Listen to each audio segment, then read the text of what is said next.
ઘરે ઘરે જઈ મીટર ચેક કરતા સ્માર્ટ મીટર લગાવવા આવેલા વીજ કર્મચારીઓ નથી, પણ વીજ ચોરી કરતા તત્વો સામે લાલ આંખ કરતા ડીજીવીસીએલના કર્મચારીઓ છે.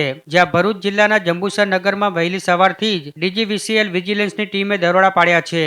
ત્યારે જંબુસર નગર આજે વહેલી સવારથી જ હાઈ એલર્ટ મૂડમાં આવી ગયું છે, કારણ કે ડીજીવીસીએલ વિજિલન્સે એક સાથે 35 ટીમો સાથે મુહિમ ચલાવી અનેક વિસ્તારોમાં અચાનક દરોડા પાડ્યા છે.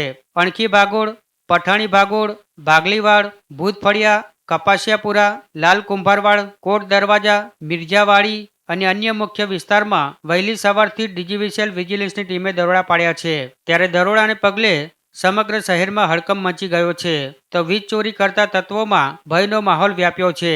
વિજિલન્સ વિભાગ તરફથી મળતી પ્રાથમિક માહિતી પ્રમાણે અવારનવાર આ વિસ્તારોમાં વીજ ચોરીની ફરિયાદો મળતી હોવાથી આ વિશેષ મુહિમ હાથ ધરવામાં આવી છે. ત્યારે વિજિલન્સની ટીમે મોટી વીજ ચોરી પકડાવાની આશંકા વ્યક્ત કરી છે.